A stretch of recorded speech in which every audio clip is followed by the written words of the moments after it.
جی بسم اللہ الرحمن الرحیم ایاک نعبد و ایاک نستعین۔ میں آج اپنی پارٹی سے بھی اپنی قوم سے جو 3 ایشوز کے اوپر بات کرنا چاہتا ہوں۔ سب سے پہلے کہ 3 دن ہو گئے، پنجاب کی حکومت بھی ہماری ہے، تحریک انصاف کی کولیشن گورنمنٹ ہے، کیو لیگ کی، لیکن اس کے باوجود ابھی تک ہم ایف آئی آر رجسٹر نہیں کروا پائے۔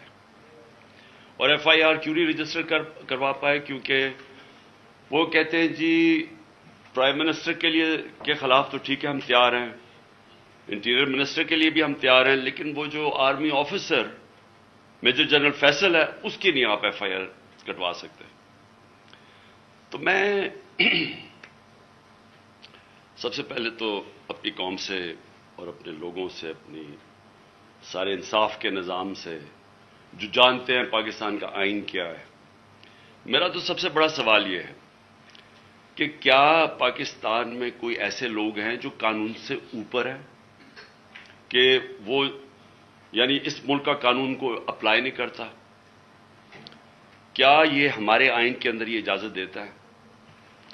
اور یہ ایک ex prime minister of Pakistan کہہ رہا ہے کہ یہ 3 لوگ ملوث ہیں، اور تفتیش میں جب ہوگی تو پتہ چل جائے گا ہے یا نہیں ہے، لیکن یہ تو میرا رائٹ ہے، یہ میرا حق ہے کہ مجھے پتا تھا کون اس میں ملوث ہے، میں چاہتا ہوں ان کی انویسٹیگیشن ہو، میں ان کے اوپر ایف آئی آر کروانا چاہتا ہوں۔ یہ کیسے ہو سکتا ہے کہ آگے سے ہماری اپنی پولیس، پولیس پنجاب گورنمنٹ کے نیچے، وہ کبھی کوئی وجہ دے دیتے ہیں، پھر سیدھے کئی کہتے ہیں جی اگر آپ نے کروانا تو ہمیں ہٹا کے کسی اور کوئی اس عہدے پہ بٹھائے جو کہ یہ ایف آئی آر کاٹے۔ تو میرا سارا یہ جو حقیقی آزادی کا جو مارچ اور یہ جو 26 سال پہلے انصاف کی تحریک چلائی تھی، اس کا مقصد کیا ہے؟ باٹم لائن ایک ہے اس کی کہ کبھی معاشرہ نہ آزاد ہوتا ہے نہ خوشحال ہوتا ہے جدھر قانون کی حکمرانی نہیں ہوتی۔ اور قانون کی حکمرانی کا مطلب سارے لوگ قانون کے نیچے جو ہر مہذب معاشرے میں ہوتے ہیں۔ مجھے ایک بڑی حیرت ہوئی کہ D G I S P R نے سٹیٹمنٹ دی۔ سٹیٹمنٹ کیا دیتے ہیں وہ؟ کہ کیونکہ عمران خان نے ایک فوج کے ایک فرد کے اوپر، ایک آفیسر کے اوپر الزام لگایا، ساری فوج بدنام ہو رہی ہے۔ یعنی یہ مجھے ذرا حیرت ہے کہ کیا اس کے اوپر ڈی جی صاحب آپ نے کوئی توجہ دی؟ آپ کیا کہہ رہے ہیں؟ اس کا مطلب یہ کہ میں اگر ایک جج کے اوپر کہوں کہ یہ جج 2 نمبر ہے، اس کا مطلب ساری جوڈیشری 2 نمبر ہے۔ اگر وہ کوئی کہے کہ پی ٹی آئی کے اندر ایک کوئی کرپٹ آدمی ہے تو میں کہوں تم نے ساری پی ٹی آئی کو کرپٹ کہہ دیا۔ یہ اس میں کوئی لاجک ہے؟ آپ کے کورٹ مارشل کیوں ہوتا ہے؟ کیونکہ کوئی غلطی کرتا ہے آفیسر تو کورٹ مارشل ہے۔ تو میں جب یہ کہہ رہا ہوں کہ مجھے یقین ہے کہ ان تینوں لوگوں نے اس پہ پوری سازش کے تحت یہ کیا، تو یہ میرا رائٹ ہے۔ اور میں کوئی ایک عام شہری بھی سے اس لیے فرق ہوں کیونکہ میں سب سے بڑی پولیٹیکل پارٹی کا سربراہ ہوں، میں ایکس پرائم منسٹر ہوں، اور میں اگر یہ ایف آئی آر کے اندر یہ اس کا نام نہیں لکھوا سکتا تو میں آپ سوال پوچھتا ہوں کہ باقی قوم کا کیا کرتی ہوگی؟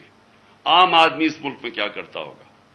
مجھے یہ بتائیں کہ یہ تو میں جو میری جو 26 سال پہلے تحریک انصاف فارم کی تھی، وہ پھر ثابت ہو گیا کہ یہاں تو صرف طاقتور جو ہے وہ قانون سے اوپر اور وہ سارا کچھ ہے، عام آدمی کو انصاف نہیں ملتا یہاں۔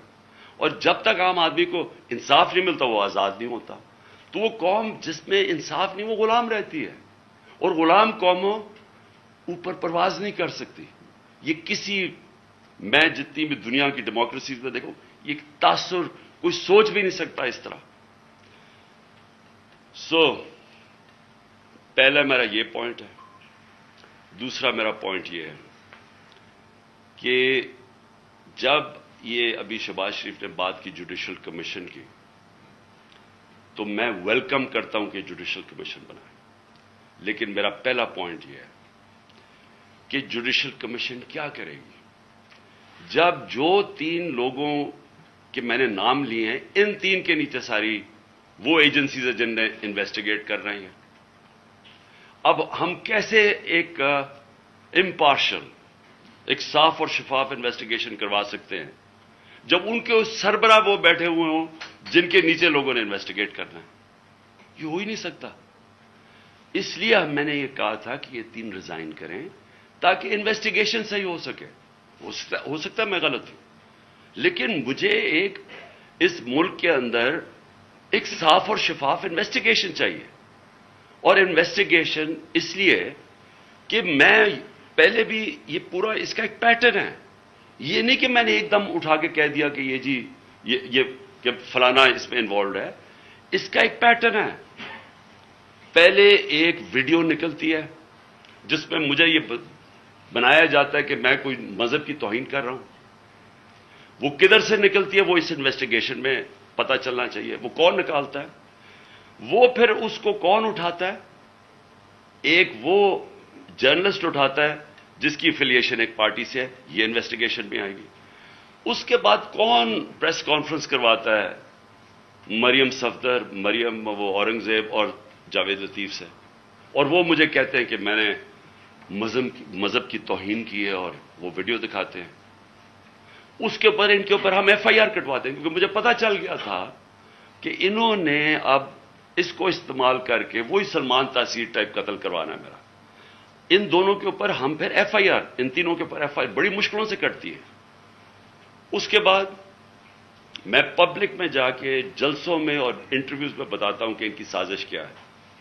انہوں نے کس طرح استعمال کرنا ہے یہ ایک دینی انتہا پسند، اور جی اس نے جنون میں آ کے مار دیا کیونکہ میں نے مذہب کی توہین کی. کوئی ایکشن نہیں لیا جاتا. اور پھر کیا ہوتا ہے جب میرے اوپر یہ واردات ہوتی ہے؟ آپ صرف اس کے بعد دیکھ لیں کہ اس کے بعد ہوتا کیا ہے. کون سے لوگ تھے جو امیڈیٹلی ریئیکٹ کرتے ہیں؟ ابھی ایف آئی آر ہی نہیں کٹی، ابھی شروع ہی ہوئی ہے بات. اور ایک دم سٹیٹمنٹس آنی شروع ہو جاتی ہیں کہ جی عمران نے کسی مذہب کی توہین کی ہے. میرے سامنے یہ سارے ہیں. یہ ذرا دیکھیں وہ لوگ جو کہ ہمارے یعنی دوسری پارٹی سے افیلیشنز ہیں، وہ ایک دم ان کی ٹویٹس آنی شروع ہو جاتی ہیں. یعنی ابھی کوئی انویسٹیگیشن نہیں ہوتا اور وہ سارے یہی کہتے ہیں کہ ایک انتہا پسند نے کیا ہے. 6:01 پہ ایک ٹویٹ آتی ہے. وہ جس نے سب سے پہلے میرے اوپر یہ ساری کیمپین شروع کرتا ہے مذہب کی توہین، وقار ستی، وہ 6:02 پہ اس کی مرتضیٰ سلنگی کی 2 منٹ پہ ٹویٹ آتی ہے. حامد میر کی 6:03 پہ آتی ہے. جیو نیوز کی 6:04 پہ آتی ہے. سما 6 بجے اس کی بھی 6:04. اس کے بعد یہ ہوتا کیسے ہے؟ وہ لوگ جو ایک دم ریئیکٹ کرتے ہیں جو کہ ایک اسکرپٹ کے اوپر چل رہے ہیں. نہیں، اس کے علاوہ کیا ہوتا ہے؟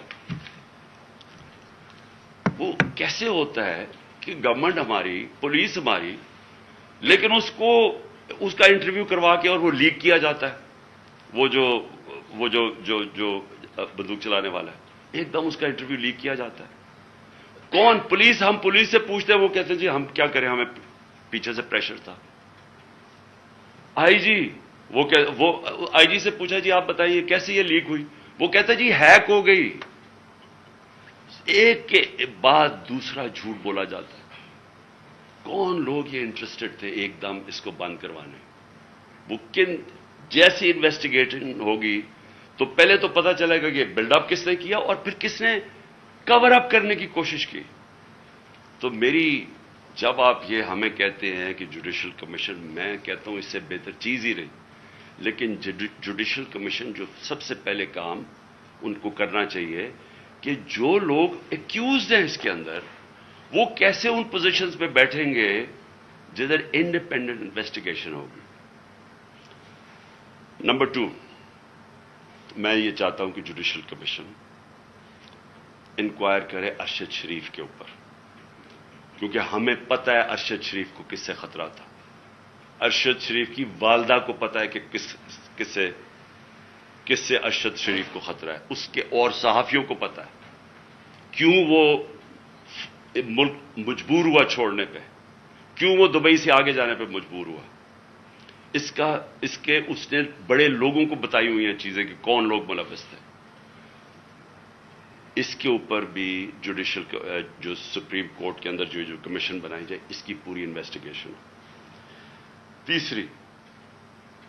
تیسری جو سائفر ہے، اب یہ کنٹروورسی چلتی جا رہی ہے۔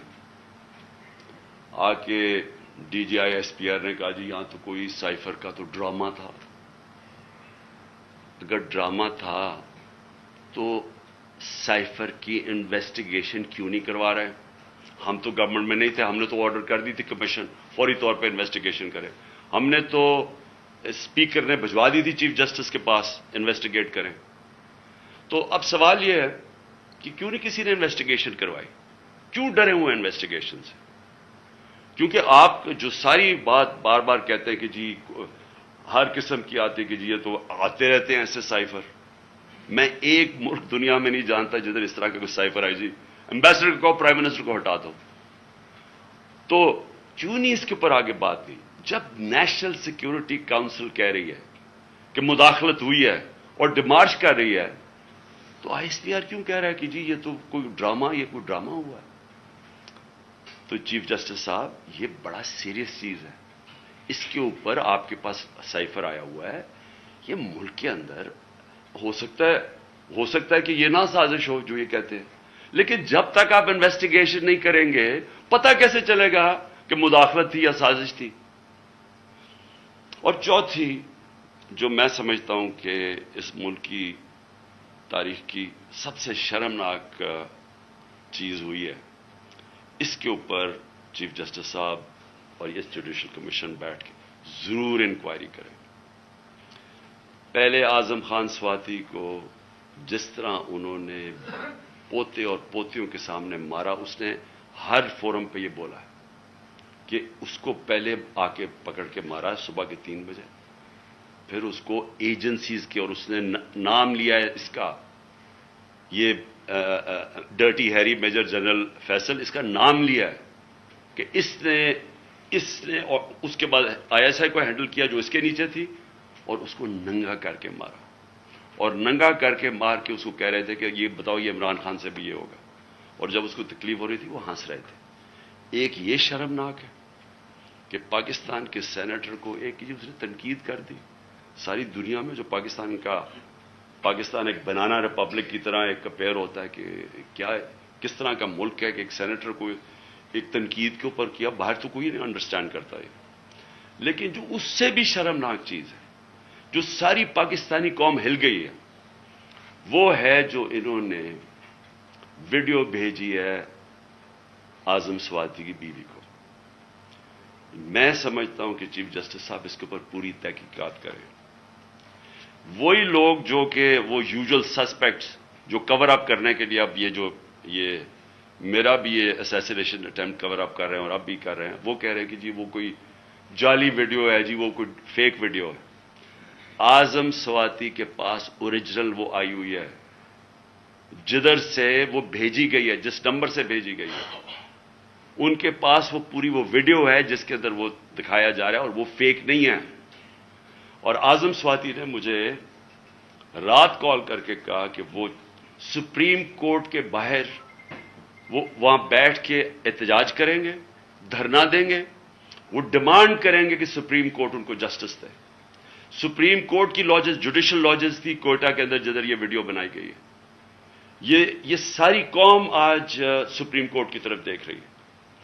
اعظم سواتی نے فیصلہ کیا کہ وہ وہاں باہر دھرنا دے گا، ہمارے سارے پی ٹی آئی کے سینیٹرز اس کے ساتھ بیٹھیں گے، وکلا کے آرگنائزیشنز کے لوگوں کو دعوت دی ہوئی ہے، وہ آپ آ کے وہاں بیٹھیں اور ڈیمانڈ کریں کہ یہ ملک ہمارا اگر یعنی کدھر گرتا جا رہا ہے، کہ اس انتہا کے اوپر پہنچ گئے ہیں لوگ بلیک میل کرنے کے لیے، کنٹرول کرنے کے لیے۔ یہ اس طرح ہے کہ جس طرح کوئی لائن سے ہٹے گا تو اس کو بلیک میل کرنے کے لیے کوئی نہ کوئی چیز سامنے کر دے گی۔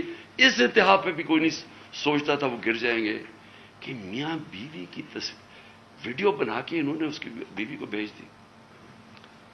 میں سمجھتا ہوں کہ یہ ایک ہر ملک کی تاریخ میں ایک ڈیفائننگ مومنٹ آ جاتا ہے. یہ وہ مومنٹ آ گیا پاکستان میں. میری ریکویسٹ یہ ہے کہ سارا جو ہمارا جسٹس سسٹم ہے, جو ہمارا انصاف کا نظام ہے, اس کی پوری ایک کریڈیبلٹی ایٹ سٹیک ہے. اگر اس نے اپنی عزت کروانی ہے پاکستان میں تو اس کو اب کھڑا ہونا پڑے گا کمزور کے ساتھ. رول آف لا امپلیمنٹ کرنا پڑے گا. یہ نہیں ہو سکتا کہ ایک یہاں جو مرضی کر لیں, کہ ایک کوئی آفیسر بیٹھا ہوا ہے ISI کا, وہ اس طرح کی نیچ حرکتیں کرے اور اس کو ہاتھ بھی نہ کوئی اس کو کہے تو وہ ISPR کہہ دے کہ جی فوج کی توہین کر دی ہے. اس کو کچھ اور کچھ کہے تو جی ملک کی سیکورٹی کو کچھ ہو گیا. آپ کے اوپر جی سیڈیشن چارج لگ جائے گا, عمران خان کے اوپر غداری لگ جائے گی. جو مرضی لگانا لگائیں. میں یہ ڈیمانڈ کرتا ہوں کہ اس قوم کو جسٹس چاہیے. ہم غلام نہیں ہیں. ہمیں ایک آزاد قوم بنایا گیا تھا 1947 میں. ہمارے لیڈر قائد اعظم محمد علی جناح نے ہمیں آزاد کروایا تھا انگریز کی غلامی سے. تب انگریز اوپر ہوتا تھا قانون کے, ہم غلام ہوتے تھے. اب پاکستان تو آزاد ملک بنا ہوا ہے.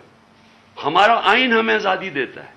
کیوں نہیں ہماری عدالتیں ہماری رائٹس کو, ہماری آزادی کو, ہماری ڈگنیٹی کو کیوں نہیں پروٹیکٹ کر رہی؟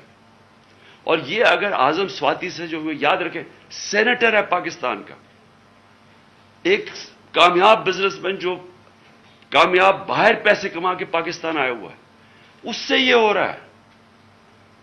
ایک prime minister, ex prime minister ایک ملک کا FIR نہیں رجسٹر کروا سکتا کیونکہ جناب وہاں وہ طاقتور حلقے ہیں جو ان کو کوئی ملک کا قانون ہی نہیں ہاتھ لگا سکتا, وہ کوئی غلطی نہیں کر سکتے.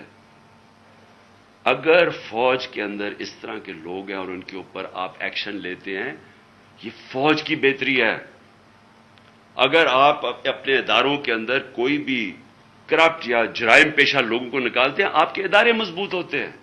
اکاؤنٹیبلٹی سے ساری دنیا جانتی ہے کہ جمہوریت کی کامیابی اس لیے ہے کہ جمہوریت میں اکاؤنٹیبلٹی ہے.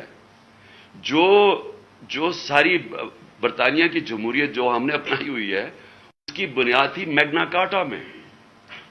میگنا کارٹا کیا تھی کہ طاقتور کو بادشاہ کے اوپر بھی قانون لاگو کرو, نہیں تو وہ قانون کے اوپر تھا. تو وہ ساری سٹرگل جو ڈیموکریٹک سوسائٹیز کی ہوتی ہیں وہ رول آف لا کی ہوتی ہیں کہ قانون کے سامنے سب ایک برابر. یہاں بلیٹنٹ وائلیشنز ہو رہی ہیں کہ یہاں ایک ایسا کوئی کریٹ کر دیا خوف کا کہ لوگوں کے ذہنوں میں ڈال دیا ہے کہ جی یہ لوگ, یہ تو بس ان کو تو کچھ کہیں نہ, یہ جو مرضی کریں کر سکتے. پاکستانی فوج مضبوط ہوگی جب اس کے اندر اکاؤنٹیبلٹی ہوگی. پاکستان کی فوج کمزور نہیں ہوگی. وہ کمزور اس طرح ہو رہی ہے جب اس طرح کا آدمی حرکتیں کر رہا ہے. تو میری ریکویسٹ یہ ہے کہ یہ جوڈیشل کمیشن بنے اور یہ چیزیں جو میں نے ابھی 4 پوائنٹس کہے ٹیک اپ کریں.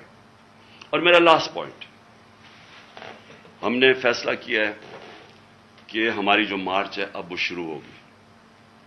منگل سے وہی وزیر آباد جدھر مجھے یہ گولیاں لگی تھیں اور ہمارے 11 اور لوگوں کو گولیاں لگی تھی اور جدھر معظم شہید ہوا تھا, ادھر سے ہی ہماری مارچ شروع ہوگی. میں ہر روز مارچ سے خطاب کروں گا یہاں سے, اور ہماری مارچ اگلے 10 سے 14 دن تک, اس کے بیچ میں سپیڈ کے اوپر ڈپینڈ کرتا ہے, یہ پہنچے گی پنڈی. سارے پاکستان سے وہ لوگ اسی ٹائم پہ نکلیں گے کہ ایک ٹائم پہ جب بھی ہم پلان کریں گے 10 اور 14 دن کے بیچ میں پنڈی پہنچنا. میں پنڈی خود ہوں گا اور ادھر سے سارے پاکستان کی جو لوگ جمع ہوں گے اس مارچ کو پھر میں لیڈ کروں گا. اور میں یہ اپنی ساری قوم کو آج کہنا چاہتا ہوں کہ آپ ساروں نے ایک چیز سمجھ لینی ہے کہ اگر ہم یہ خوف کے اندر آ کے, اور ہم نے یہ جو میں بار بار کہتا ہوں کہ لا الہ الا اللہ, کوئی نہیں ہے خدا سوائے اللہ کے, یہ ہمیں آزاد کرتا ہے, یہ ہمارا کلمہ ہمیں آزاد کرتا ہے. آپ جس وقت کسی سے ڈر کے اپنی آزادی کمپرومائز کریں گے, اپنے ضمیر کا سودا کریں گے، میری نظر میں وہ شرک ہے۔ یہ ساری قوم کے لیے آپ کہ ہمیں اب اس وقت سب کو یہ اپنا خوف ہٹانا چاہیے اور بتانا چاہیے کہ ہم انسان ہیں، ہم بھیڑ بکریاں نہیں ہیں۔ ہم یہ قوم پاکستان ایک بڑی خواب کا نام ہے، اور ہم یہ اس طرح کی جو حرکتیں ہو رہی ہیں پاکستان میں، اور جس نے ہمارے ملک کا سارا پوٹینشل ختم کر دیا ہے کہ ہم آج بیکاریوں کی طرح دنیا میں پھر رہے ہیں، اس کی یہ وجہ نہیں ہے کہ یہاں وسائل نہیں ہیں، اس کی وجہ یہ ہے کہ یہاں انصاف ہی نہیں ہے، اس کی وجہ یہ ہے کہ یہاں رول آف لا نہیں ہے۔ اور اس لیے یہ وقت ہے حقیقی آزادی لینے کے لیے۔ آپ میرے ساتھ سب آئیں، سارے پہنچیں۔ جب میں انشاءاللہ پنڈی سے شروع کروں گا، اپنی پارٹی کو جوائن کروں گا، جب یہ سب ہماری جی ٹی روڈ سے شاہ محمود قریشی لے کے آ رہے ہوں گے، اور پھر باقی ہمارے لیڈرز پرویز خٹک کے پی سے، اور سارے ہمارے لیڈرز ایک پورا انسانوں کا سمندر لے کے آ رہے ہوں گے پنڈی، اور پنڈی سے انشاءاللہ میں لیڈ کروں گا، اور اس کے بعد ہم آگے جائیں گے۔ تو میں اپنی قوم کو آخر میں کہنا چاہتا ہوں کہ لا الہ الا اللہ، کوئی نہیں ہے خدا سوائے اللہ کے۔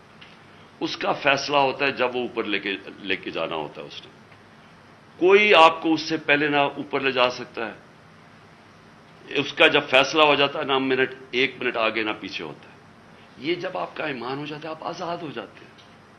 اس لیے یہ خوف کو ختم کریں کہ ڈرا کے دھمکا کہ ہم یہ کر دیں گے وہ کر دیں گے، اور ساری قوم کو اس طرح بھیڑ بکریوں کی طرح رکھنا، یہ کوئی زندگی نہیں ہے۔ میں بار بار کہہ رہا ہوں کہ میرے لیے غلامی کی زندگی سے بہتر موت ہے، اور میں یہ چاہتا ہوں کہ جب ہم سب میں یہ اسپرٹ آ جائے، یہ پھر ایک قوم وہ بنے گی جو اب تک نہیں بن سکی۔ پاکستان زندہ باد۔